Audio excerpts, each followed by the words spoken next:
busca como Él nos ve. Él todos sus bienes nos dio por amor. Administramos los tesoros de Dios. Guardamos su ley como prueba de fe. Benditos del Padre, así como Él nos ve.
ve Dios a los seres humanos? ¿Cómo espera el Señor que tratemos a nuestros semejantes? El Departamento de Mayordomía de la Unión Dominicana presenta el programa Como Él nos ve, una mirada al lado humano de la Iglesia. Un programa donde verás el gran valor que Dios atribuye a cada persona, el trato digno y respetuoso que merece cada ser humano. Como Dios nos ve.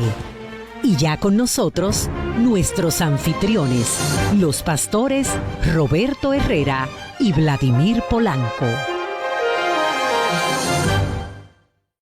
Bienvenidos a una nueva entrega de su programa especial de estudio Como Él nos ve. El día de hoy les acompañan el pastor Vladimir Polanco, autor del libro que estamos estudiando, y su servidor, el pastor Roberto Herrera, del Departamento de Mayordomía. Estamos muy felices de que nos acompañen y seguramente vamos a recibir bendiciones por estar acá. Tengamos una breve oración y pasemos entonces de inmediato al tema que nos ocupa el día de hoy. Querido Padre y querido Dios, estamos dedicando nuestra mente y nuestra atención en este momento a tratar de conocerte más, de entender más tu voluntad. Revélate a nosotros. Muéstranos una vez más qué piensas de nosotros, cómo nos ve, qué quieres para nosotros. Háblanos, Señor. en el nombre de Jesús. Amén. Pastor Vladimir Polanco, el capítulo 3 de su libro, que vamos a resumir el día de hoy, lleva por título El templo del Dios viviente. Lógicamente es una imagen, ¿no? Es una imagen. Entonces, cuando uno piensa en un templo, está pensando en un recinto, ¿verdad? Sagrado. Un lugar sagrado que es llenado de la presencia de Dios. Y obviamente usted indica, no que sugiere, sino que declara con base bíblica que el ser humano es ese templo, ese recinto sagrado, ese lugar que Dios quiere llenar con su presencia. Pero me gustaría hacer una pregunta introductoria aquí, y es, ¿realmente la realidad que vemos hoy día muestra que el ser humano busca ser llenado por la presencia de Dios, o está tratando de llenar su vida, su templo, su existencia con otros asuntos o en otros lugares? Mira, en la introducción del capítulo 3, el capítulo que estamos estudiando ahora, yo comento varios elementos que distinguían a la ciudad de Corinto, donde Pablo estaba llevando a cabo su ministerio, y la ciudad a la que Pablo le dedicó 2 de sus cartas. Y tras ver la situación de Corinto, uno se da cuenta que en Corinto reinaban el dios dinero y la diosa lujuria. Lo interesante es que 2000 años después, el ser humano sigue siendo el mismo, porque si hay algo que nos caracteriza a nosotros es que desde el pecado, cuando entró en el tiempo de Adán hasta hoy, los seres humanos cometemos los mismos errores, cometemos las mismas prácticas, y eso tú lo vas buscando a lo largo de la historia y te vas a dar cuenta que la lujuria y el dinero, el deseo de tener más, la avaricia, siempre han estado presentes en los momentos más críticos de la historia humana. Y cuando uno mira a la gente de hoy, en el siglo XXI, uno perfectamente se da cuenta de que estos siguen siendo los 2 principales dioses: una búsqueda alocada de dinero y un deseo desenfrenado de tener placer. ¿Por qué? Porque el ser humano ha creído que se puede llenar con cosas. Y yo estoy seguro que tú constantemente ves en la noticia, lees en los periódicos, oyes en las emisoras, gente adinerada, gente famosa, que termina quitándose la vida, que demuestran que el dinero no los llenó, que demuestran que los placeres no satisfacieron el anhelo de su alma. No deja de sorprendernos que los países donde el suicidio tiene una tasa más elevada son precisamente los países más ricos del mundo. Si el dinero pudiera llenar el vacío existencial que hay en nuestra vida, entonces ¿por qué tanta gente se suicida en Japón si es un país rico? Si el placer, si el lujo pudiera llenar el vacío de nuestra vida, ¿por qué constantemente vemos de jóvenes, youtubers, actores, artistas que acaban con su vida por medio del suicidio? ¿Sabes por qué? Porque decía Pascal que en cada uno de nosotros hay un vacío infinito, y ese vacío infinito solo lo puede llenar Dios. Ahora, pastor, ¿estamos hablando de un fenómeno nuevo relativamente? ¿O eso era a lo que ya se refería el profeta Isaías cuando preguntó en el capítulo 55, en el verso 2, por qué la gente gastaba su dinero en lo que no era comida, en lo que no era pan? ¿Por qué estaban invirtiendo su salario en algo que no les llenaba completamente? ¿Estamos hablando de la misma cosa? Lo mismo, y lo ves, por ejemplo, en el relato del diluvio, lo ves, por ejemplo, en el relato de Sodoma y Gomorra. Cuando lees el discurso profético de Cristo en Mateo 24, te vas a dar cuenta de que Cristo describe a la gente del tiempo del fin como gente que se da, que come, que bebe, que se casa y que se da en casamiento. O sea, gente que lo único que hace es vivir para satisfacer sus más internos, pasiones pecaminosas, que vive única y exclusivamente para complacerse a sí mismo. Y ya lo había dicho Alexander de Tocqueville, los gozos incompletos de este mundo nunca podrán satisfacer el corazón humano, nunca. Me parece muy realista porque Alexis de Tocqueville primero reconoce que hay gozos en este mundo, Sí. pero él dice, pero son incompletos. O sea, él te puede dedicar a buscarlo uno por uno y no te vas a sentir completo. Entonces hace sentido que Dios nos mira, ve ese vacío en nuestra vida y tiene un plan para llenarlo. El templo del Dios viviente. Vamos a hablar un poco de eso, pero me temo, mi pregunta, pastora, en este punto es, ¿también se habrá dado cuenta Satanás del vacío que hay en el ser humano? ¿Tiene él un plan para tratar de llenar ese vacío? Es que Satanás él viene, te crea la necesidad y luego él mismo te dice, y aquí está la oferta. O sea, Satanás viene y al separarme a mí de mi Dios, Me deja vacío. me deja vacío. Y entonces él mismo dice, yo sé que tú estás vacío, vamos a llenarlo. Ok, ¿cómo lo lleno Satanás? Vamos a buscar dinero y vamos a buscarlo de la peor manera posible, pero que sea rápida. Vamos a hacerlo así, vamos a hacerlo así. Y luego que me pone a mí en esa búsqueda de dinero, me dice, pero tú sigues vacío. Me da placer. Y tú mencionaste algo. A veces los no creyentes pueden suponer, bueno, es que el cristiano se equivoca porque yo sí gozo. Ajá. No, nosotros no decimos que tú no gozas. Claro que se goza. De hecho, el sexo lo Es un gozas gozo. porque fue una creación de Dios. Claro. De hecho, el tener La dinero, riqueza. la riqueza, la un gozas don de Dios. porque es un don de Dios. El problema viene cuando esos dones que Dios nos dio, lo usamos de manera ilegítima. Y entonces ahí es que Moisés, dice Hebreos 11, rehusó los deleites temporales del pecado. No es que no hay deleite en el pecado, hay deleite en el pecado, hay gozo en el pecado, pero es temporal. Y Satanás, consciente de eso, entonces dice, vamos a llenarte, pero te vamos a llenar de lo que no te llena. Es una contradicción. Entonces, ¿qué hace Satanás? Bueno, la Biblia utiliza una expresión muy fuerte, Roberto.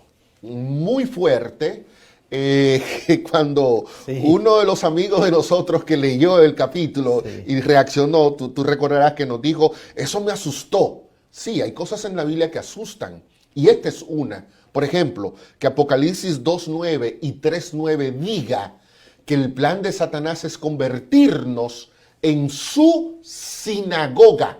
Y la expresión que usa la Biblia es sinagoga de Satanás. Y esto es fuerte. ¿Qué es una sinagoga, pastor? Una sinagoga es un recinto, literalmente lo que significa es donde la gente se reúne. Si se reúnen para alabar a Dios, es una sinagoga del Señor. En Lucas 4, el texto que mencionábamos en el programa anterior, Jesús lo pronunció en una sinagoga. O sea, se reunían ahí la gente que iba a adorar a Dios. Ahora, Satanás dice, no, espérate, ustedes no me van a mí ahora a ningunear, a tirarme a la basura. Yo también tengo mi sinagoga. Y en la sinagoga de Satanás somos tú y soy yo, porque Él nos convierte a nosotros en el lugar donde se reúnen los demonios. Y él en persona, ¿no? En persona con su equipo. O sea, él te ve vacío, me ve vacío y me dice, yo te puedo llenar. De hecho, para que no estés solo, ahí vamos a vivir contigo. Los demonios vamos a estar. Entonces, no, pero es que en mi vida yo no estoy controlado por Satanás ni por ningún demonio. Bueno, es que no es tan simple como decir estoy o no estoy. La evidencia, el fruto te dice si eres una sinagoga de Satanás o eres el templo de algún otro, ¿no? Y a veces te conviertes en sinagoga inconscientemente, porque Correcto. alguno dirá, pastor, yo no adoro a Satanás. Ni me domina, yo no ¿Cómo, quiero. ¿Cómo voy a pensar yo que yo soy el lugar Donde donde él los está. demonios se reúnen y gobiernan? No, yo no. no. Fíjate que la Biblia dice en Lucas 22:3 que Satanás entró a la vida de Judas. Sí. Entró, Sí. entró, o sea, Sí. pero en ningún momento tú encuentras a Judas dando muestra visible de que estaba poseído por el diablo. Entonces, en el momento en el que el diablo entra en Judas, hay un encuentro entre Judas y Satanás, y cuando ese encuentro se da, cuando se lleva a cabo esa reunión, entonces Judas se convierte en la sinagoga de Satanás. Lo mismo ocurrió con Ananías y Zafira. El libro de Hechos de los Apóstoles, en el capítulo 5, el versículo 3, ellos vinieron deliberadamente a mentir y a tratar de engañar a los apóstoles y a la iglesia. Y Pedro, el apóstol, lleno del Espíritu Santo, le dijo, pero ¿cómo dejaste que Satanás se metiera en tu corazón y tratar así de mentirle al Espíritu Santo? Es decir, hay un nivel espiritual donde ni siquiera somos conscientes muchas veces en que literalmente Satanás toma control de la vida de un ser humano. Y la persona puede estar incluso creyendo que es libre, que hace lo que le da su voluntad, pero vive en esclavitud, vive dominado. ¿Cuándo usted sabe, o una persona puede saber, si quien está llenando su vida es el enemigo, los demonios? Cuando los intereses supremos son cosas de este mundo que no llenan completamente. Sexo, dinero, cosas materiales. Si tú miras que tu énfasis es ser feliz a través de esas cosas, que Dios no es parte de tu agenda de búsqueda de significado, entonces no tienes que preguntarlo. De alguna manera Satanás te ha convertido en su sinagoga. Y nos puede pasar a todos, ¿eh? Esto no es un tema de que si yo estoy en la iglesia ya no soy. Nos puede pasar a todos. Y por eso es tan relevante el tema de qué puedo hacer si no quiero convertirme en una sinagoga de Satanás. Ese es el plan de Satanás.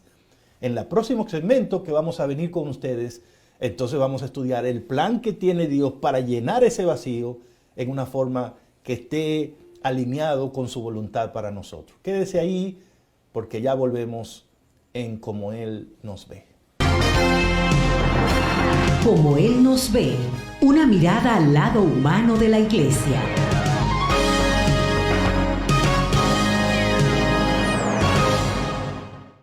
Seguimos, amigos, hermanos y hermanas, seguimos, Pastor Polanco, estudiando el capítulo 3, el templo del Dios viviente. Me quedé muy impresionado con ese asunto del potencial que tengo, tristemente hay que decirlo, de llegar a ser incluso la sinagoga de Satanás. Y sí, yo, pastor, en la iglesia, usted, un hermano, una hermana en la iglesia, le pasó a Judas que andaba con Cristo, le pasó a Ananías y a Zafira, ya lo vimos. ¿Cómo te deja eso, pastor, cuando mira hasta el grado de atrevimiento que tiene Satanás de meterse dentro de la iglesia de Dios a tratar de convertirnos ahí dentro en sinagogas de Él? ¿Cómo te parece eso? Sumamente peligroso, porque nosotros siempre solemos suponer que la posesión demoníaca tiene que ver con una manifestación carismática, estrambótica, fanática, gente vociferando cosas, arrastrándose por el suelo. Y en los evangelios encontramos ejemplos de eso. Es un nivel. Cuando Jesús se encontró con el endemoniado gadareno, el hombre comenzó a vociferar y a botar espuma por la boca. Eso es un nivel. Nosotros solemos tenerle miedo a eso, pero hay una más letal, más peligrosa, y es ese dominio silencioso en un hombre de la iglesia como lo era Judas. Y en un hombre y una mujer de la iglesia como eran Ananías y Zafira. O sea, estamos hablando de gente creyente. Familias completas. Que están llenas de Satanás. Incluso lo que Pedro le pregunta a Ananías en Hechos 5:3 es, ¿por qué Satanás llenó tu corazón? Ahora, la pregunta es, Pastor Roberto, ¿Satanás llenó el corazón de Ananías con qué? ¿Le quitó el deseo de orar? ¿Le quitó el deseo de venir al templo? Ni siquiera de ofrendar, él llevó un montón de dinero. ¿Él llevó una ofrenda? Sí, buenísima. ¿De qué fue que lo llenó? Dice el apóstol Pedro que Satanás llenó el corazón de ellos de avaricia. Oh, entonces por eso es que nosotros no podemos ver la vida espiritual solo en función de orar o leer la Biblia, ir a la iglesia. Lo material está directamente vinculado con mi vida espiritual. Y hay algunos de nosotros que nuestro problema no es que le prendemos velas a María. Nuestro problema no es que le pedimos un milagro al niño de Atocha. Nuestro problema no es que creemos en la Virgen de Guadalupe. A muchos de nosotros Satanás nos llena con la avaricia que dice Colosenses capítulo 3 versículo 5, que es idolatría. Por eso decíamos en el segmento anterior que el dinero se ha convertido en el Dios de muchos. Y algunos, pastor, que no tenemos dinero, también hacemos del dinero nuestro Dios, porque no tenemos el efectivo, no tenemos las propiedades, pero está en el corazón la avaricia. Wow. ¿Cuál es esa avaricia que Pablo llama un acto de idolatría? Bueno, en la página 44 del libro mencionamos que la avaricia es una idea que nos pone a nosotros a desear más de lo debido. Es un irresistible deseo de adquirir más posesiones materiales que los que las otras personas tienen. Es el espíritu del ser humano que emplea todos los medios posibles para aprovecharse de su prójimo. Si usted se identifica con estas cosas, entonces usted está lleno de avaricia, está lleno de Satanás, usted está poseído por el demonio, usted es una sinagoga del mismo diablo. Sí, muy fuerte, pero es la realidad. Es como hasta complicado decirlo, pero queremos que se entienda que esto es una realidad espiritual y que obviamente nosotros no estamos llamados a pasar por eso, no estamos llamados. Pero ahí está la advertencia. Judas andaba con Cristo, Ananías y Zafira eran dirigentes de la iglesia, gente muy cercana a los apóstoles y muy reconocidos. Entonces, ¿qué significa eso? Que a Satanás no le importa que estemos en la iglesia, siempre y cuando ahí en la iglesia seamos su sinagoga. Y tal vez no me va a agarrar a mí por meterme la idea de que me vaya de la iglesia, pero me puede agarrar por el lado de la avaricia, por el dinero, por las posesiones. Me puede llevar incluso a robarle a Dios dentro de la iglesia. De eso es que estamos hablando. Y que cada uno de nosotros tiene que asegurarse de que no vaya a caer en ese punto. Y es interesante, pastor, que los dos, tanto Judas como Ananías y la familia de Ananías y Zafira, los dos cayeron en las garras de Satanás. Por el mismo asunto. Por el mismo problema, el dinero. O sea, los dos creyeron que el dinero podía sustituir a Dios.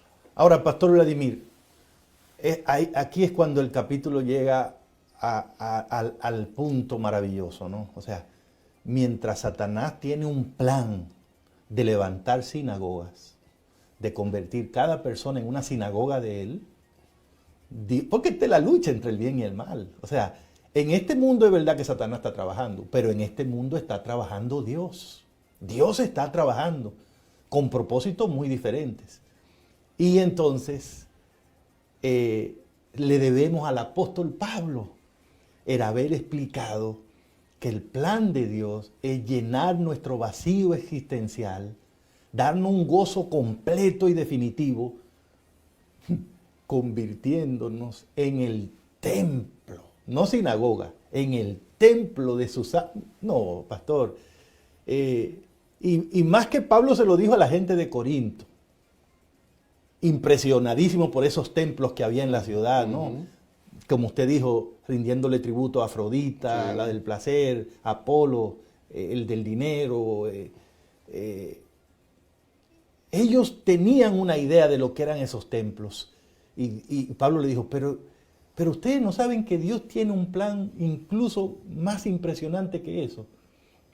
El plan de Dios no es construir un templo ahí en Corinto. El plan de Dios es que cada uno de ustedes sea el templo de su Santo Espíritu. ¿Cómo llegar a ese punto, pastor? Y lo menciona Pablo reiteradas veces en sus escritos. Sí.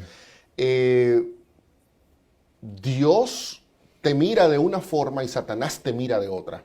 Satanás te mira y dice, esa es mi sinagoga. La sinagoga era un lugar pequeño. El templo era un lugar majestuoso y grande. Entonces Dios dice, bueno, así es como Satanás te ve, como es una sinagoga llena de inmundicia y pequeña. Pero cuando yo te miro a ti, cuando yo pienso en el plan que tengo contigo, yo te estoy mirando a ti como un templo del Espíritu Santo. Y yo creo que esta verdad es tan solemne que valdría la pena que nosotros leamos brevemente los pasajes donde Pablo quería que los hermanos de Corintios quedaran completamente convencidos de esa verdad. Primera de Corintios 3:16, ¿acaso no saben ustedes que son templos de Dios y que el Espíritu de Dios vive en ustedes?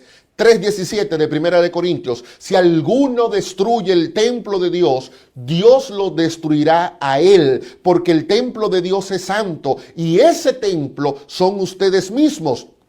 Primera de Corintios 6:19, ¿no saben que su cuerpo es templo del Espíritu Santo que han recibido de Dios y que habita en ustedes? Ya no son los dueños de ustedes. Segunda de Corintios 6:16, ¿en qué concuerdan el templo de Dios y los ídolos? Porque nosotros somos el templo del Dios viviente. Como Él ha dicho, viviré con ellos, caminaré con ellos, yo seré su Dios y ellos serán mi pueblo. 4 veces les dijo Pablo a los creyentes de Corintios, ustedes se impresionan por los grandes templos que hay en la ciudad, ustedes se impresionan por la fortaleza, por la grandeza de esos edificios, pero yo quiero que ustedes entiendan que el templo más valioso que Dios tiene en Corintios no es la Acrópolis, no es el Panteón de los Dioses, no es ese monumento hermoso para Apolos. No, el templo más grande que Dios tiene en Corintios son las personas. Y si tú te preguntas cómo Dios te ve, quiero recordarte en primer lugar que Satanás te ve y dice, esa persona es un cuarto sucio, una posilga. Podemos llenarla de demonios, de avaricia. Podemos llenarla de toda inmundicia. Así es como Satanás nos ve, ¿eh? Ese es todo el interés que él tiene en nosotros. Ahora, ¿cómo te ve Dios? Te ves como un templo. ¿Y qué tipo de templo? Uno en el cual, dice Dios, pudiera morar su Santo Espíritu. Yo te pregunto, el Dios Santo, el Dios inefable, el Dios puro, ¿a ti se te ocurre que pudiera sugerir que su Santo Espíritu va a habitar en un lugar inmundo, sucio, sin valor? Si Dios, y ya lo leímos con Pablo 4 veces, si Dios te considera su templo, el templo de su Santo Espíritu, entonces sin importar cómo esté tu situación en este momento, hay una cosa que ni siquiera tú puedes borrar ni anular. Tienes un gran valor para Dios. Dios te ama, quiere hacer algo limpio, grande, hermoso contigo. Porque ser templo de Dios no significa que somos perfectos. Significa que Él nos ve con ese valor y está dispuesto a llevarnos a ese punto. Pablo se lo dijo a los corintios, y los corintios no eran precisamente un ejemplo de santidad y de perfección. Luchaban con muchos problemas, pero aún a esa gente Pablo le dijo, vosotros sois el templo, porque no es una decisión de nosotros, pastor. Ni siquiera depende de lo que podamos hacer. Es una decisión soberana de Dios. Es que a Dios nadie lo convence de que sus hijos son una posilga o un cuarto sucio para llenarlo de basura. Cuando Dios nos ve, dice, ¿cómo me van a tratar a mis hijos ahí? En esos puedo vivir incluso yo, porque son un templo limpio, valioso. Ahí quiero vivir yo. No demonios, no avaricia, no pecado. Yo quiero vivir ahí para siempre. Si eso no nos hace sentir valiosos, no sé qué podemos. Dice Mateo 7:6 que Dios no echa las perlas preciosas a los cerdos. Y si hay un don valioso que Dios tiene para el ser humano, es el don del Espíritu. Un don sin medida. Un don que usted no puede comprar. Había un hombre en la iglesia primitiva llamado Simón, el mago, que vino y cuando vio que los apóstoles tenían ese poder, dijo, pues yo quiero tener de ese poder, aquí está el dinero, ¿cuánto vale? yo lo compro, porque uno cree que el dinero lo puede comprar todo, pero dicen por ahí que el dinero solo puede comprar lo que es barato.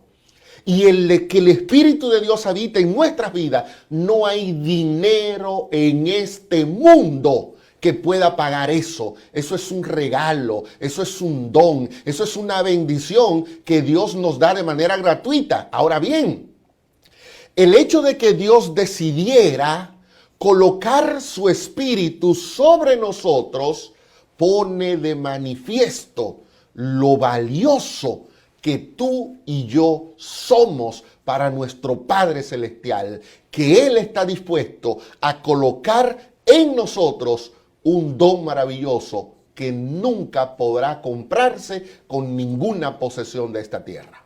Seguimos en unos instantes. Este programa es Como Él nos ve. Como Él nos ve, una mirada al lado humano de la iglesia.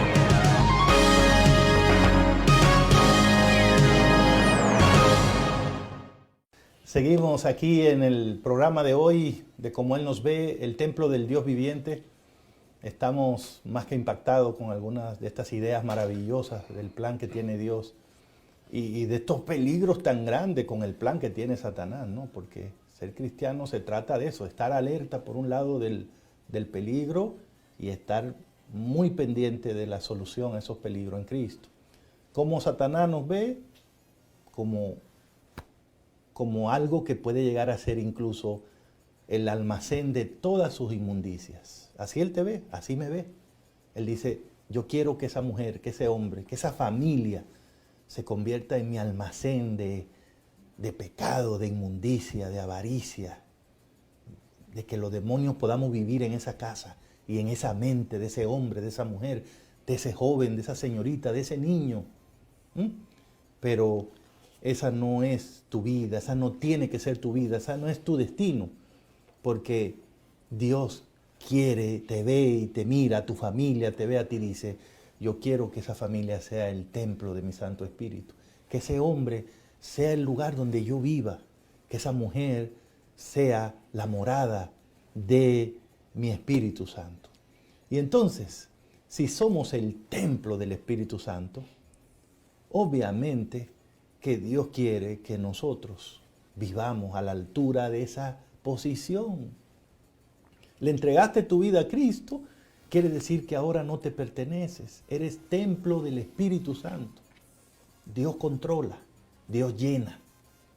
Pedro dijo en su primera carta, en el capítulo 2, el verso 5, vosotros también, como piedras vivas, sed edificados como casa espiritual, templo espiritual y sacerdocio santo para ofrecer sacrificios espirituales aceptables a Dios por medio de Jesucristo. Es decir, la razón por la que Dios quiere hacer de ti y de mí su templo es para que en nosotros se vea la diferencia. Esa es la santidad, la diferencia. Que nuestra vida es una vida que representa un sacrificio, un olor grato para Dios. Mi forma de hablar, de actuar, de comportarme, de tratar a los demás, de relacionarme con mi familia, de negociar, de recrearme. Donde quiera que voy, soy consciente de lo que soy. Soy un templo del Espíritu Santo. No soy el camión de la basura de Satanás. Mi mente no tiene que estar disponible para pensamientos negativos ni tristes. Mi boca, mi lengua no tienen que prestarse para chismes, para dañar a otros. Mi corazón, mis miembros, no debo usarlo para el pecado porque soy templo del Espíritu Santo. En mí debería verse la gloria de Dios, glorificar a Dios con mis palabras, con mis actos.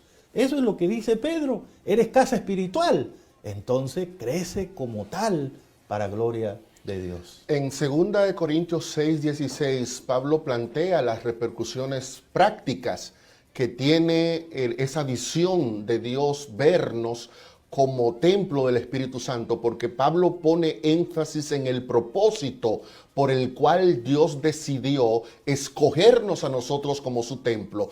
Pablo, citando a Éxodo 25:8 y 9, el famoso texto del santuario, Pablo dice que el propósito de Dios es habitar y caminar con nosotros. Viviré con ellos y caminaré con ellos. Entonces la presencia del Espíritu Santo no se limita a una simple manifestación carismática, a un sentido de superioridad espiritual, a un arrobamiento que me lleva a mí a suponer soy mejor que los demás porque yo soy santo. No, la presencia de Dios en mi vida se manifiesta en mi diario vivir, en los actos comunes de mi día a día, en mi caminar, en mi vivir, en mi trabajar, en lo que hago, en lo que pienso, en lo que digo. La experiencia del Espíritu entonces es una experiencia de vida. No es que Dios viene y habita conmigo y me secuestra y me lleva a un lugar solitario, alejado de todos. No, es una experiencia que se vive en comunidad. En 1 Corintios 12, 13 y 14, Pablo va a hablar precisamente de esa manifestación del Espíritu en la comunidad de creyentes. Un espíritu que lleva a que el cuerpo sea uno.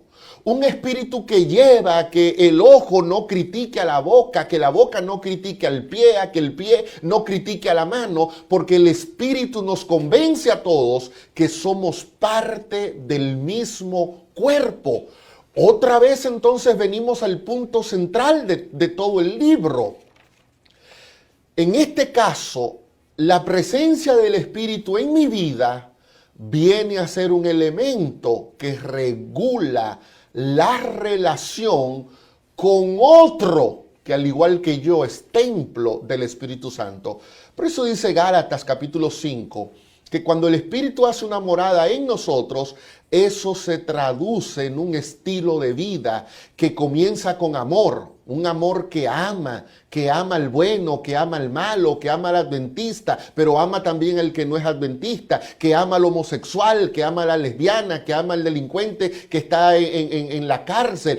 Ama. La presencia del Espíritu en nuestra vida nos lleva a amar a aquellos que son todavía sinagoga de Satanás, porque fue una experiencia que nosotros tuvimos y que Dios por su amor y en su misericordia nos sacó de allí y nos trajo a una novedad de vida, pero también es gozo, pero también es paz, también es comunión. O sea, es esa sensación de plenitud. La sensación de no tengo salud, pero estoy lleno de Dios. No tengo trabajo, pero estoy lleno de Dios. No tengo una casa bonita, pero Dios me ve a mí como el templo hermoso donde habita su Espíritu. Entonces, su Espíritu viene a poner de manifiesto, tú eres importante porque Dios quiere vivir en ti. Y tu prójimo es importante porque Dios quiere vivir en él y traducir esa experiencia espiritual en una realidad que impacte todos los quehaceres de tu diario vivir. Yo creo, pastor, que lo dicho hasta acá nos lleva a un punto que tendríamos que admitir. El Espíritu Santo habita en las personas.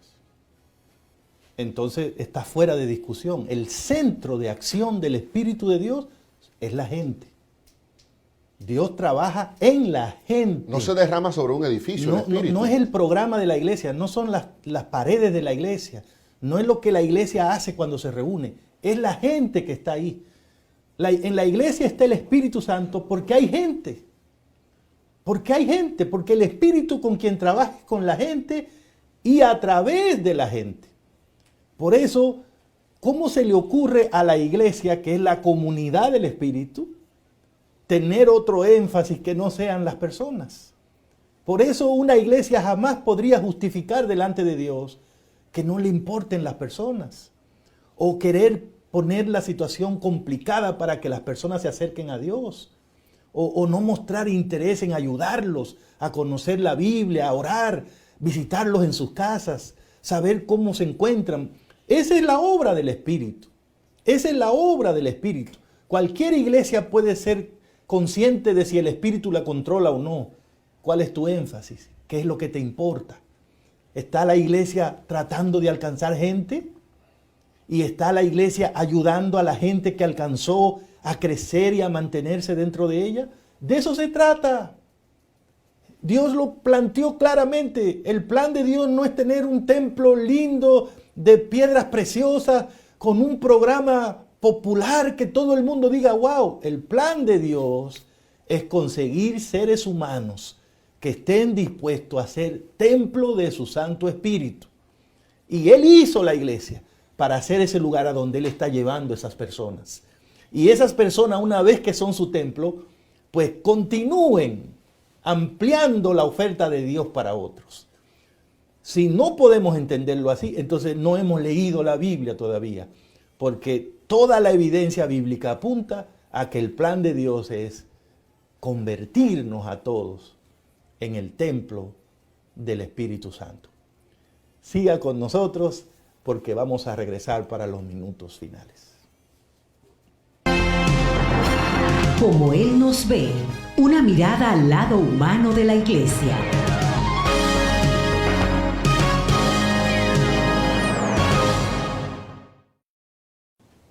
Queremos agradecer al pastor Herrera y al pastor Polanco por exponer con claridad los conceptos básicos contenidos en este capítulo 3, titulado El Templo de Dios, donde nos mostraron que la batalla entre el bien y el mal tiene como punto central el dominio de los seres humanos.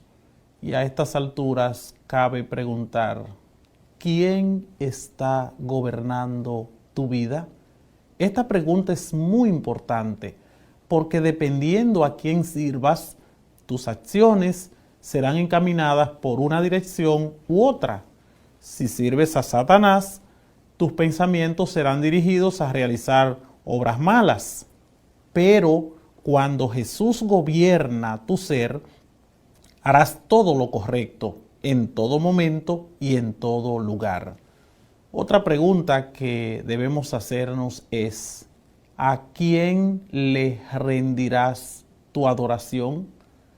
Cada persona en este mundo terminará siendo una sinagoga de Satanás o un templo del Espíritu Santo. No hay punto medio en este sentido. O servimos a uno o servimos al otro. Esta realidad tiene implicaciones para cada congregación y para el ministerio que se realiza en favor de las personas. Implicaciones como las siguientes. En primer lugar, afirmar que los seres humanos son el templo de Dios y que nuestros cuerpos son la morada del Espíritu Santo nos atribuye la más elevada dignidad.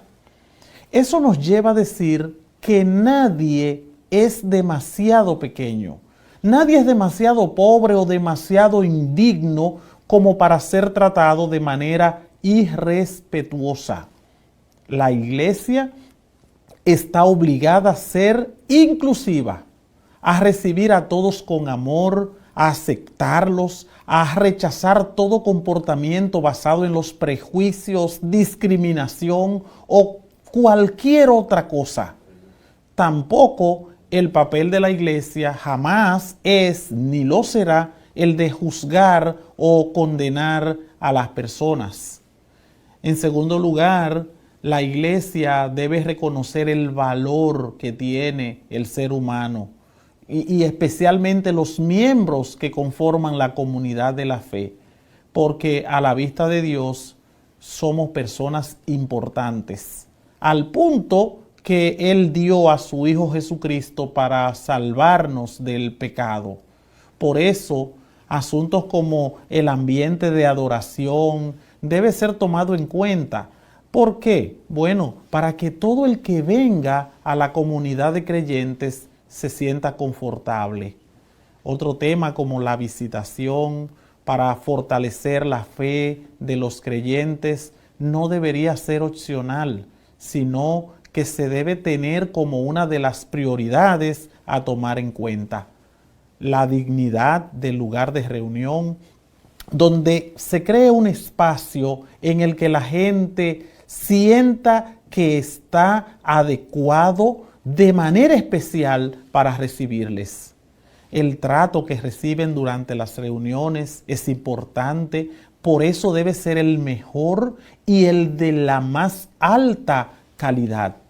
¿Y qué decir de las iniciativas y los programas que tienen el propósito de ayudarles a vivir a la altura de lo que se espera de ellos? Por eso debe demostrar claramente todo esto que la iglesia piensa en ellos y se preocupa por todas las personas que vienen a reunirse con nosotros. En tercer lugar, si Dios toma a un ser humano sumergido en el pecado y convertido en una sinagoga de Satanás y obra en esa persona hasta convertirlo en un templo sagrado, indicando que la obra divina se centra en la restauración del ser humano, ¿qué decir de la iglesia? La iglesia aquí en esta tierra está llamada a desarrollar un ministerio de restauración que esté alineado con el plan de Dios para cada criatura. Temas básicos como los relacionados con la educación, la salud, la espiritualidad, la mayordomía de los bienes materiales, el servicio comunitario, son las formas correctas en que la iglesia puede enviar un mensaje de preocupación y amor por toda la humanidad que perece en el pecado. En estos momentos quisiera pasar a los expositores, los invitados especiales que tenemos para que por favor nos den la conclusión de este capítulo tan importante que hemos estudiado en esta ocasión. Como Él nos ve, una mirada al lado humano de la iglesia.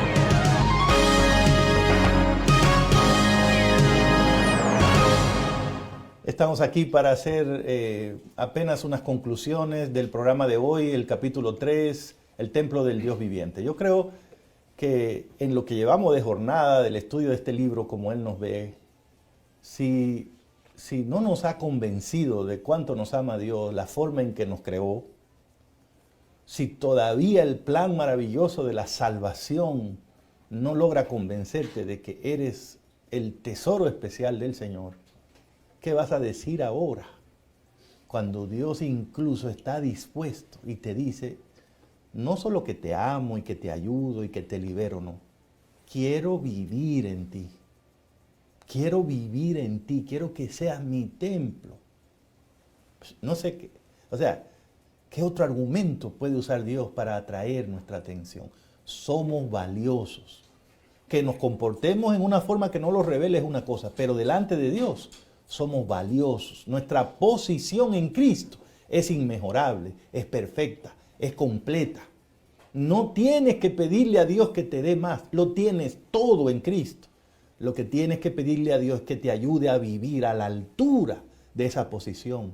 Somos valiosos no por las ropas que tenemos, somos valiosos no por el vehículo, la casa que tenemos, somos valiosos no por el cargo o la inteligencia que tenemos. Somos valiosos porque Dios está dispuesto a vivir en nosotros. Tú sabes que tú no vivirías en cualquier lugar, ¿verdad? Hay lugares donde tú no vivirías. Dios está dispuesto a vivir en ti. Entonces, no eres ni soy una posilga de Satanás, una sinagoga. No estoy aquí para que Él venga a meter en mí malas costumbres, malos hábitos, a dañarme, a hacerme una persona negativa, amargada, enojada. ¿Cómo? Si tengo la posibilidad de ser lleno de la gloria de Dios. Yo creo entonces que en todo esto hay un gran privilegio, pero hay también un llamado a vivir, a levantarnos todos los días y decir, a donde yo vaya hoy, quiero que todos vean la gloria de Dios en mí, porque ese es el plan que Dios tiene conmigo. Cuando los israelitas salieron de Egipto, construyeron un tabernáculo con pieles de ovejas, con telas, con espejos de las mujeres. Pero la grandeza de ese tabernáculo del desierto no radicaba en los elementos de su construcción, radicaba en que allí habitaba la presencia gloriosa de Dios. Y aunque luego en el segundo templo se construyó un templo mucho más majestuoso en términos de edificación que el tabernáculo, cuando la gente lo vio, comenzó a llorar. Y lloraban porque el templo era muy bonito, pero no tenía la gloria de Dios, porque en realidad lo que le daba valor al templo era la presencia divina. Y lo que Pablo dice en 2 Corintios 6:16 es que esa gloria divina, ese Dios que habitó en el tabernáculo del desierto, ahora viene y habita en mí. El israelita miraba hacia su santuario y se sentía contento y decía, mi Dios está ahí adentro, ahí está la Chequiná, ahí está su gloria. Pero Dios ahora mira hacia la tierra, te ve a ti, me ve a mí y con orgullo dice, yo no estoy en un edificio de mármol, no estoy en un edificio imponente, pero puedo decirle al universo que yo habito en esos seres humanos en los cuales mi espíritu está trabajando para que lleguen a ser una casa espiritual. Satanás te ve como su sinagoga, pero ya no pierda más tiempo pensando en la suciedad que Satanás ha traído a tu vida, en la desgracia que Satanás ha sumergido tu existencia, en las cosas que Satanás te ha quitado, en las inmundicias que te ha llevado a practicar. No sigas torturándote por la suciedad que el enemigo tiró sobre ti. Hoy es el momento en el que tú comiences a verte como Dios te ve, a sentirte como lo que realmente eres, el templo de Dios en esta tierra. Disfruta entonces esa visión, vívela, compártela y sobre todo recuerda que tu prójimo, al igual que tú, es un templo de Dios. Que Dios te bendiga y nos vemos en la próxima entrega de Como Dios te ve.